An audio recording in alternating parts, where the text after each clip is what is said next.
Principal Matters Podcast, episode 333.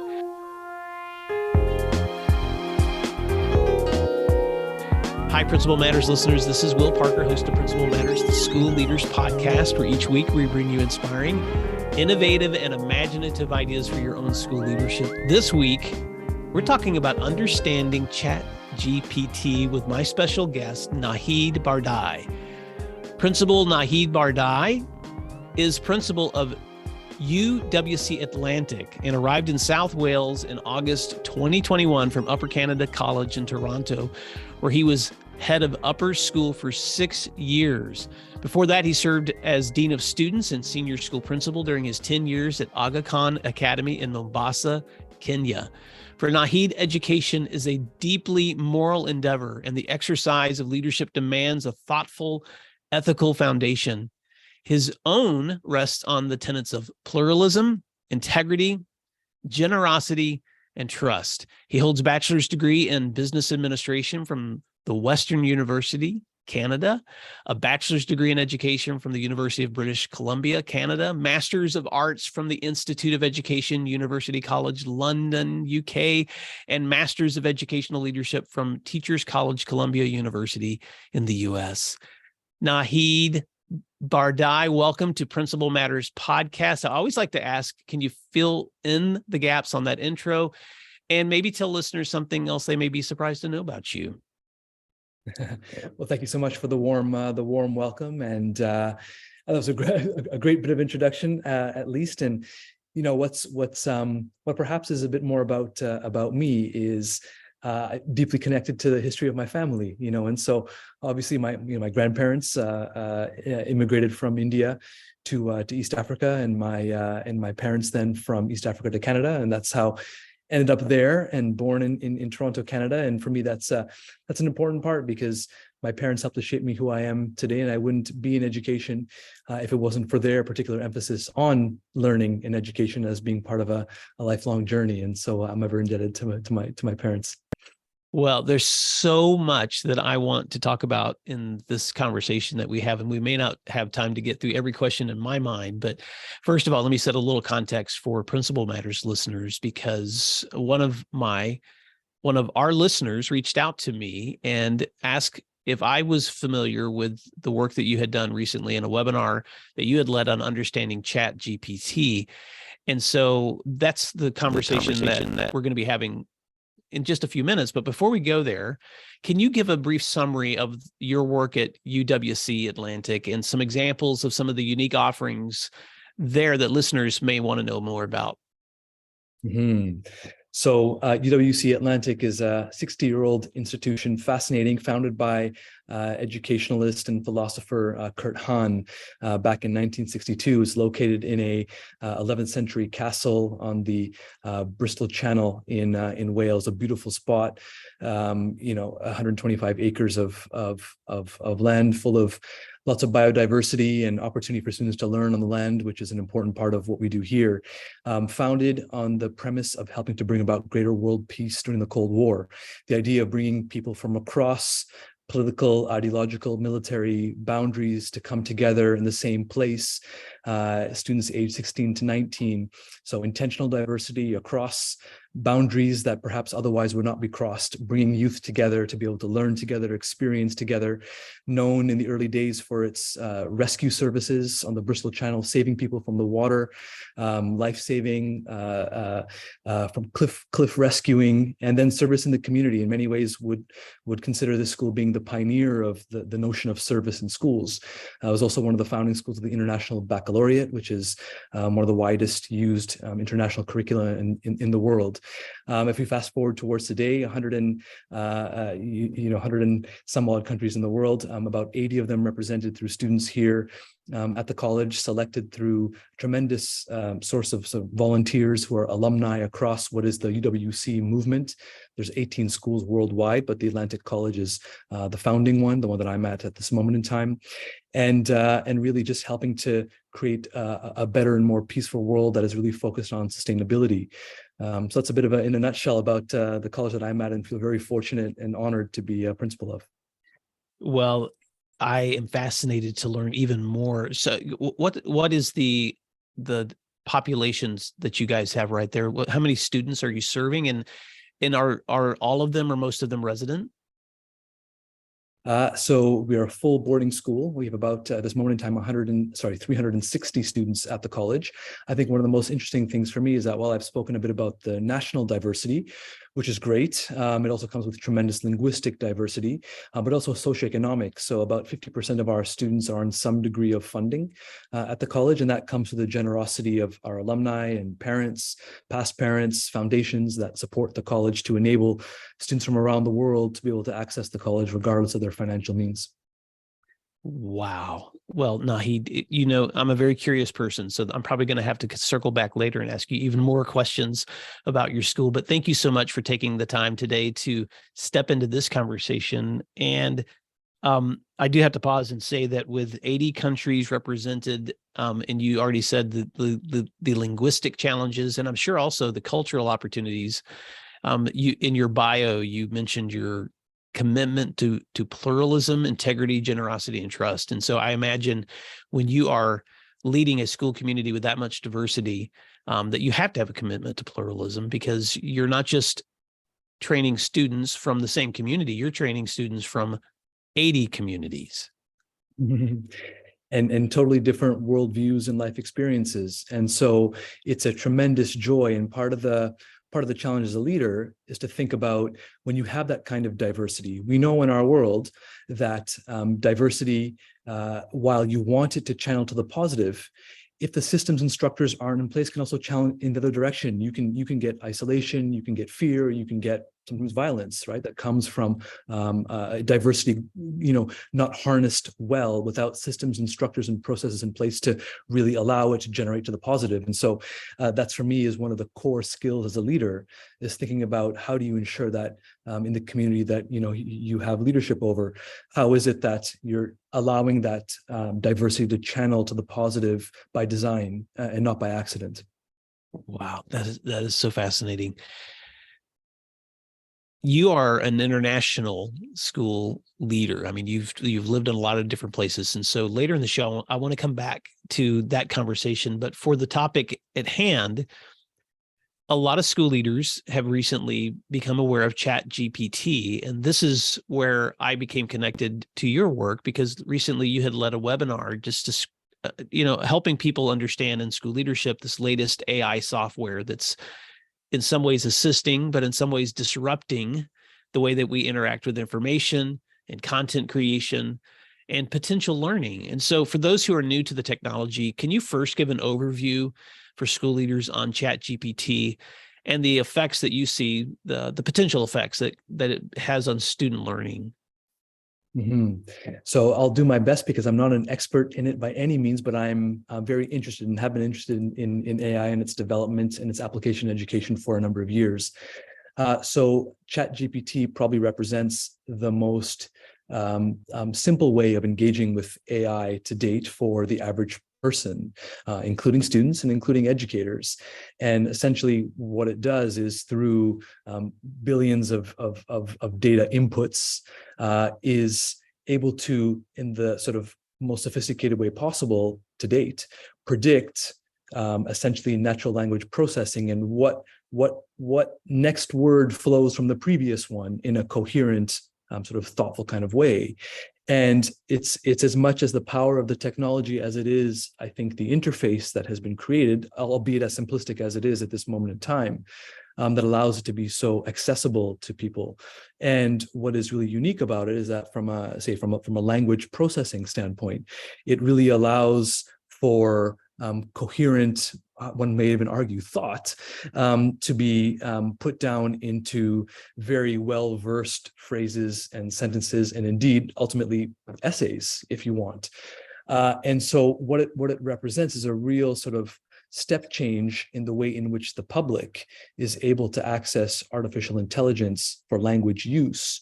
And of course, what is really then new about that is oftentimes people think of philosophy or literature or language and literature as being domains that perhaps may be relatively safe from artificial intelligence. Maybe people think that the sciences or the mathematics, which are more kind of logic-based or formulaic, as being areas where you can more easily apply AI, and this, of course, is showing us a different realm of potential.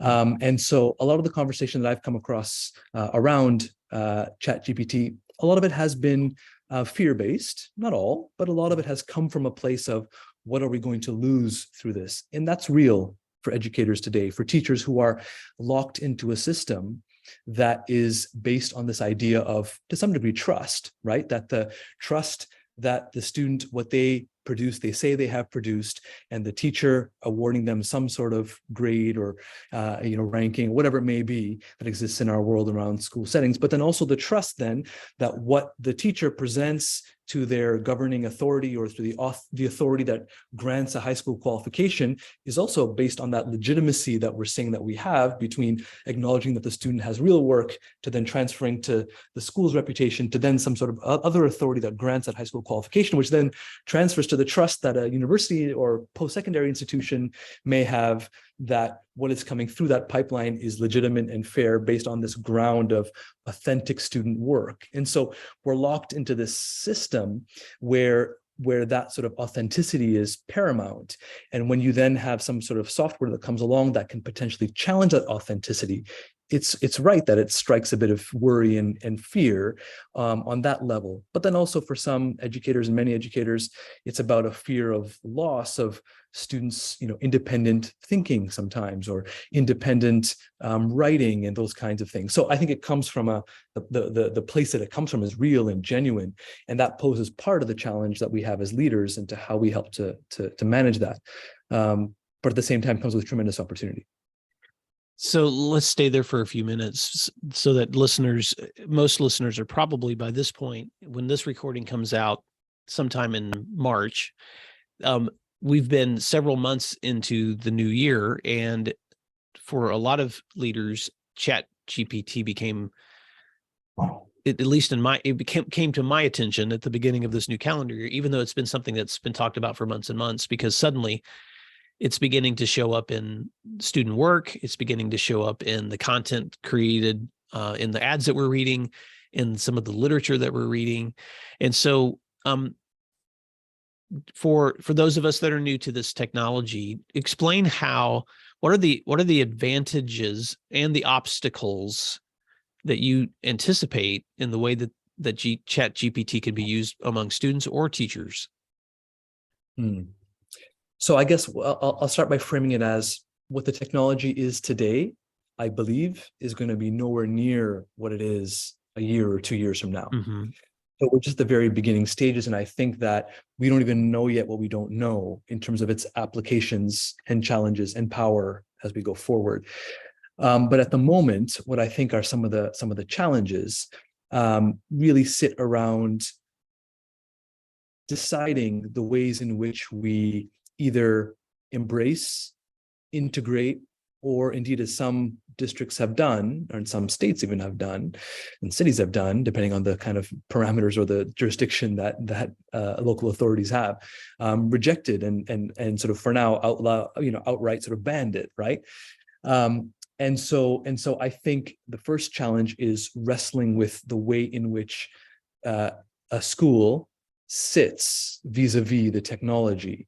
And of course, the immediate instinct around the challenges is then the ways in which students will access and use the technology to have it supplement, augment, support the work that students will do.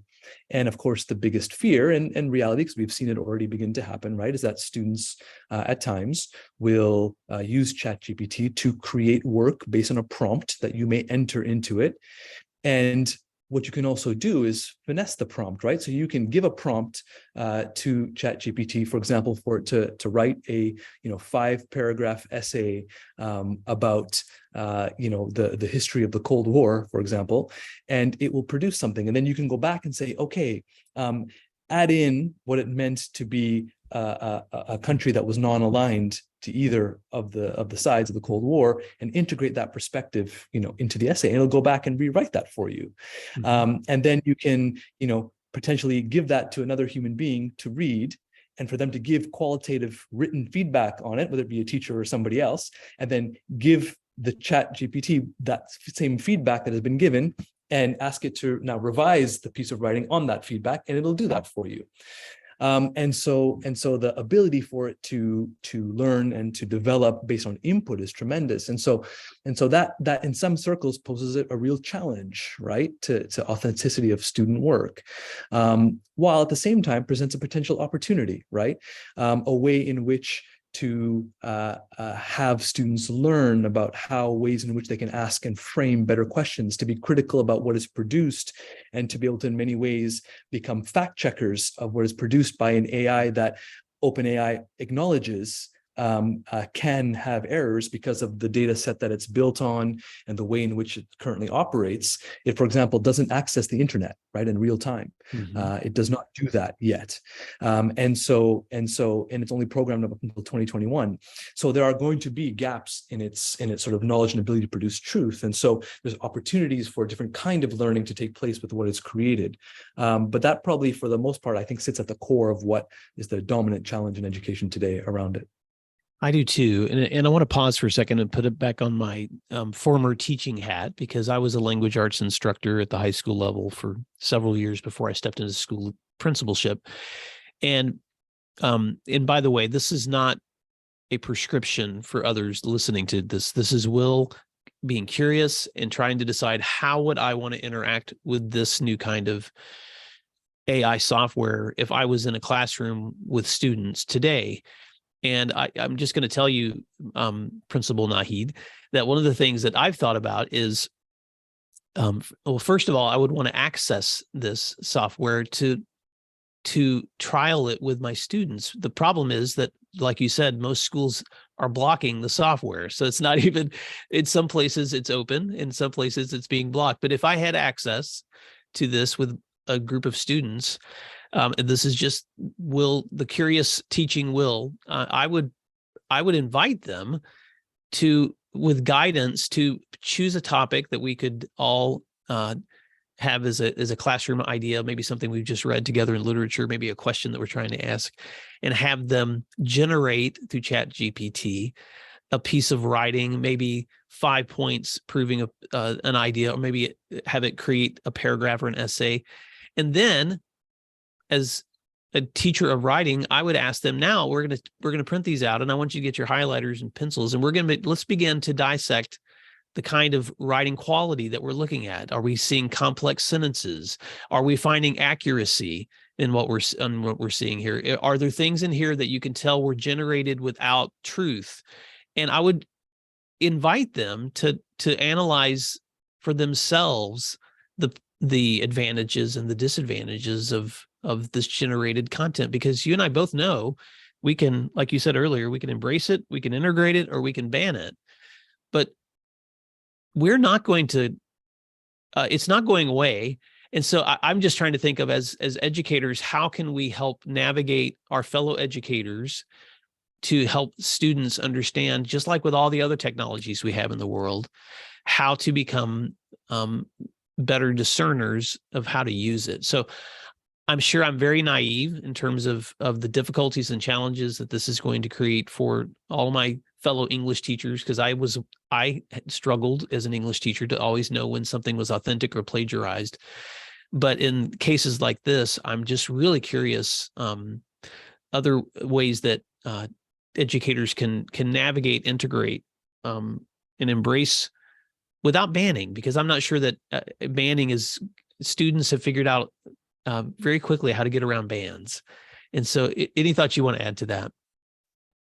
Yeah, well, I think the example that you've given is a great one of the way in which, you would consider, integrating it in. And I think if we start with the premise that, as you say, this technology is not going to go away, and if we thought it's powerful today, wait till we see it 2 years from now, right? What it's going to be able to do. And so, for me, what it does is it points to, for me, a fundamental challenge in education. And so that, I think, well, that's probably a conversation for another time. We can't ignore that part of what is causing upset right now around it is rooted in perhaps what is an antiquated model of education that to be straight, hasn't changed in a century, right? In material, substantive terms for the core of an educational experience for an average student, where you're locked into what is largely a teacher assessed, often standardized style curriculum, exam driven type of learning, which one may argue, or I would argue, is unfit for our current day and time. And so I'm as a side project, I'm a big proponent of sort of educational reform in a pretty significant way. But so I think thinking about assessment and the ways in which we think about what we're trying to assess and how we assess, and the ways in which we're able to take technology like this and integrate it directly into our forms of learning.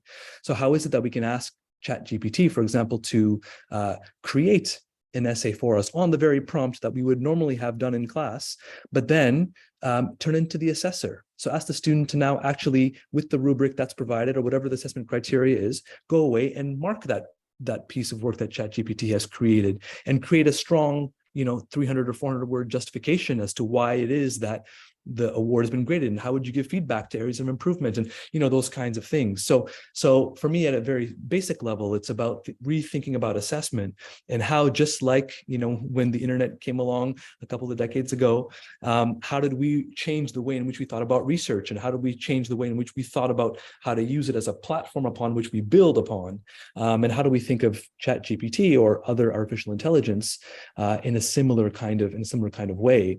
And just to give a bit of a sense of the way that I've tried to handle it here at our school this moment in time, is we said, look, we need to start with some dialogue. So what we've done is create a committee of myself, other pedagogical leaders in the school, a couple of teachers, and 4 or 5 students. And we've created a committee, and we've said, okay, how are we going to give guidance to our community around the ways in which we can use and integrate ChatGPT? And we've started off with a sort of a philosophical set of guiding principles. And we've started that way because the guiding principles are going to sort of be our North Star, if you will. Because I believe that whatever it is that we arrive at as sort of quote unquote rules or prescriptions or guidance, they're going to change every couple of months because of how quickly the technology is changing, but also because we don't know what we don't know about how it's going to be applied and how it's going to be used. And that's going to evolve over the next 3 months, 6 months, 1 year. And so after starting with those sets of guiding principles, we then moved into now advice for students and then advice for educators about how and ways in which we can use this. And so the benefits, which we haven't yet touched on, are pretty tremendous from a student learning standpoint. In our case here, I've got 60% of my students who are non-English native speakers. And so for them, half of the anxiety around learning is around the English language itself. And so how can ChatGPT be used in domains where language is not being assessed? How can they use the technology to smooth out their language so that their ideas come across more easily through the written language of English? Should they be penalized because their ideas are good, but they can't express it well in English if they're writing for an economics class where on the rubric, there actually isn't grades being awarded for the use of English language? So the benefit there is tremendous. The ability to curate information in a really easy way, to ask ChatGPT to give 5 articles that are highly relevant in a particular academic domain is amazing. For it to be able to synthesize information in a digestible way for the purposes of revision or study or augmentation of what may happen in the classroom is tremendous. So opportunities are there. But what we're also asking ourselves is, what does this mean for educators? And not just in the way that I think most of the discourse is happening now about how can educators change their assessment or how can they catch students better or those kinds of things. How can educators actually also use ChatGPT? So how can they use it to lesson plan, to gather information in domains where they themselves may not have as much information? And then questions that we're going to be confronted with, because ChatGPT for the average Northern Hemisphere school came out at a time when reporting cycles were done.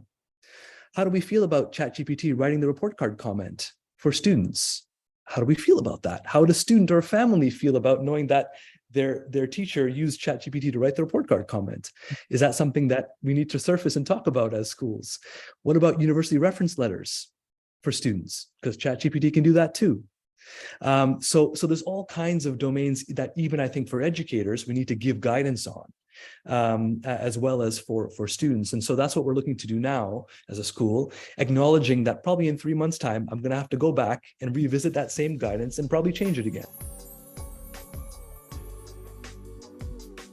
Support for Principal Matters comes from Summer Pops Math Workbooks. Here's a question for my listeners in elementary and middle schools. How are your students practicing their math skills over the summer? Recently, I was asked to look over the Summer Pops series. So with the help of my wife, some of you know, a former middle school math teacher, we looked over the workbooks ourselves, and she loved them. We found Summer Pops to be an engaging workbook that would provide students with math practice over the summer that is easy to use and content rich. But you don't have to take my word for it. Check them out for yourself. Go to summerpopsworkbooks.com and request your own sample workbooks. If you're looking for a cost-effective and research-based strategy to improve student math skills, consider joining other high-performing schools and offering Summer Pops to your students. Review it for yourself or pass it along to your math department. Either way, spring is right around the corner. So request your sample workbook at summerpopsworkbooks.com today. Support for Principal Matters comes from Peer Driven PD. Let me paint a picture for you and see if you can relate. You look at your calendar and you see it's time to prep for your next PD day. And you know that you and your teachers have a lot of shared knowledge and experience, but wouldn't it be nice to have a gold mine of high quality PD at your fingertips so that your teachers could access it at any time and anywhere? Well, there is some help. Go to peerdrivenpd.com and find a library of films with some of the best teachers in the country talking about their tips and techniques that really work in real classrooms. This isn't just engaging for your teachers and helpful for you. It's really strong content that's going to increase student learning and improve relationships with kids. So if you want your teachers to love their PD and learn strategies that are tested and proven by their peers in real classrooms, visit peerdrivenpd.com to request a quote today. Be sure to let them know that Principal Matters sent you, and Mike will include a package of complimentary resources specifically for administrators. That's peerdrivenpd.com. Well, the funny thing is even as we're recording this, you and I are talking in February of 2023, and this will come out sometime in March of 2023. And I have lots of listeners who will sometimes go back into the archives of my show. And so I'm already, is someone right now who's listening to our voice who may come across this 6 months from now is probably going, wow, you guys had no idea what you're talking about because of how much it's changed. It's just 6 months. But while we're here in the moment, Naheed, well, you and I are, because we don't get to switch universes in this moment, but in the universe in which you and I live right now, I just want to say a few things, summarize a few things that I just think were so powerful of what you said. And this is just the way Will talks. It helps me to think out loud. First of all, what an amazing opportunity for your leadership, because your school is really like a microcosm of what's happening around the world. You have so many different languages and students from so many different parts of the world sitting in one community, not just navigating what quote unquote a normal school year, but now navigating something that is stepping in through technology that creates uncertainty. And so, first of all, I just want to commend you for pulling together your community of teachers and students to begin that dialogue. And I want to repeat a few things that you said just for Principal Matters listeners, because I'm a note taker. And I want to just repeat back some important points you made. Number one was trying to ask the question, how will we guide our community? Which leads you to what principles are we all committed to in that guidance, which then informs what advice are we giving to one another in the use of this. And then giving yourself permission to explore, how can this actually assist us in learning and synthesizing information, or in teaching, creating lesson plans, or researching information. And then those big questions of like, well, what are the implications of the use of this if we can use these to write report card comments or university reference letters? Or I'm even thinking generating a school newsletter content that I could go back later and edit. So there's just so many possibilities of where this could go.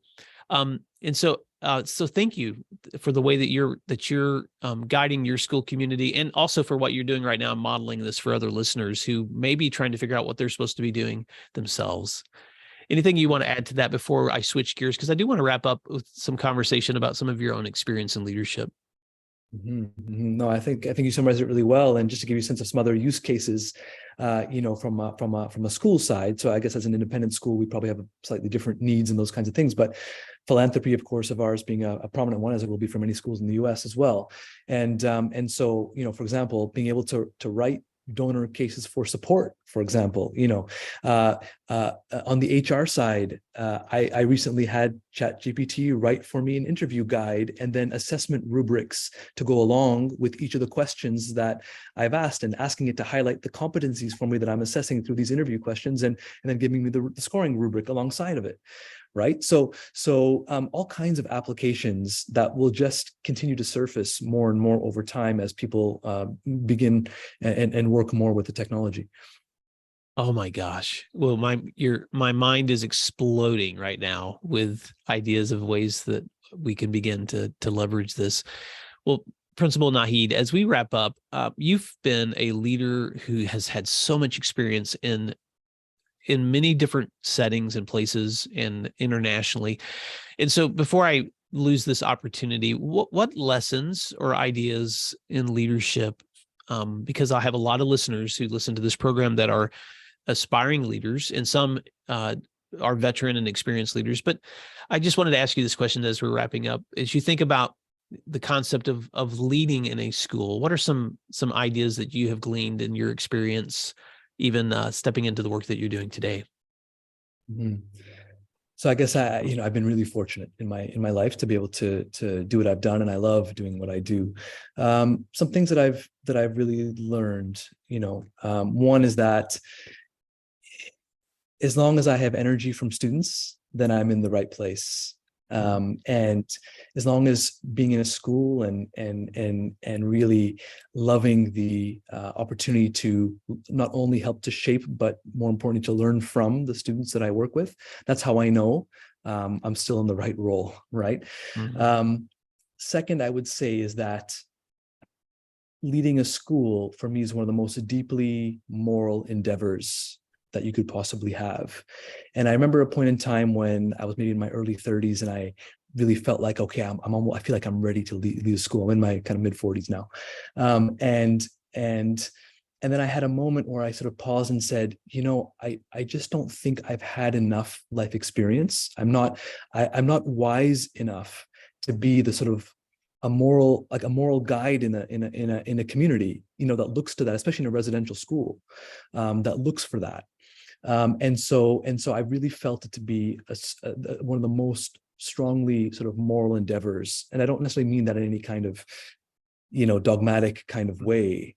It's just that the being principled in what we do cannot be underestimated when you're helping young people to find their way in a complex world. I'd say another learning for me is that schools are complex, systems-driven organisms. And to understand the complexity of systems and to be a good systems thinker and designer is so important in helping to generate productive outcomes for as many people as possible, because in any system, there are people who are going to be disadvantaged by that system. And if you can recognize where those sort of weaker points are, and at the human level, where individuals will experience the system in a disadvantaged way compared to others, you can then design the system better for better outcomes for more people, or in a more equitable or equal kind of way. And so I think refining a skill set around systems is important. And the last one I would say is really around compassion and leading from a compassionate standpoint, because leading a school and education is not only one of the most deepest moral endeavors, it's also one of the most deepest human endeavors.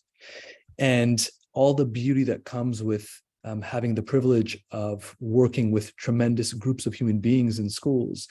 And for me, compassion has to sit at the core of that, because we know that you can do all that you want to pretend like you've taught students what you want to teach them, or teach them what you want to lead them.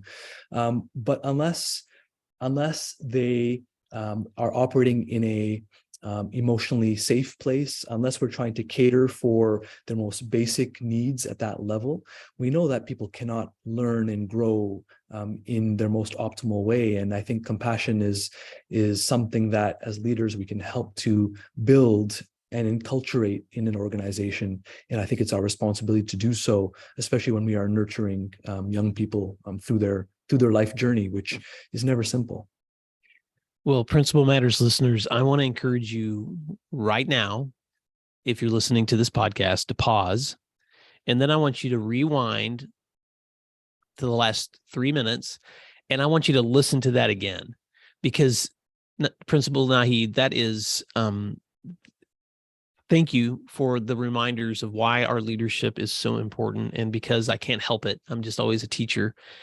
I want to repeat some things I heard you say, which is, one, leading, knowing you're in the right place means recognizing that we have to stay connected to the energy of the students that we're leading. Are you finding joy where you are in leadership? Because if you are, you're probably in the right place. And if you're not finding joy, you need to reconnect with that joy. 2, that leading is a deeply moral endeavor. Wow. Thank you for that reminder. It is not a title. It is a calling. There's a purpose involved in it that is so much deeper than just a qualification. 3, that schools are complex systems, and ultimately your job as a leader is to determine how within that system to create as much equity as possible for those you're serving. And then 4, that compassion is the core of leadership, so that if we don't create safe environments, if students don't feel safe, they don't learn. And neither do our teachers, and neither do our community members. And so, wow, thank you so much for just wrapping up today's conversation about something so technological, but then bringing it back to how do we even guide the most complex conversations about things like ChatGPT in a way that is deeply human. And so thanks for connecting both of those truths together, Principal Naheed. Any parting words of thoughts before we leave? And how can leaders stay connected with you if they want to reach out and correspond or find out more about you? Yeah, no, thank you for that. And I just really appreciate your reflections as well. And you're really good at what you do. I would say that for me, I am deeply interested in what the future looks like for education, and as a school, we're currently engaging in some really pioneering work around systems transformation education, and helping students learn how to be really sort of architects of systems transformation in the spaces of peace and sustainability in the world. And for me, I see AI having a significant future in that.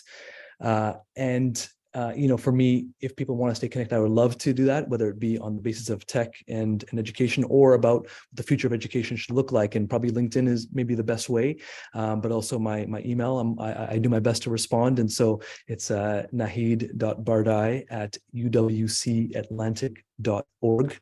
I'm very happy to connect with others from around the globe. Well, Principal Naheed Bardai, thank you so much for giving us this opportunity to get to know you. And best wishes on the new year ahead for your students. And thank you for the way that you're contributing back to this community of leaders, not just in your own community, but now through this relationship with Principal Matters listeners. But until next time, thank you for the work that you do. And Principal Matters listeners, thank you for doing what matters. And we'll talk to you again next week. You can find free resources like this one at my website at williamdparker.com. Check out the services link on williamdparker.com to learn more about leadership academies, mastermind offerings, and executive coaching. If you're planning professional development for the year ahead, or you're looking for keynote presentations from any of my books, please email me at will@williamdparker.com. Thank you for learning together today, and thanks again for doing what matters.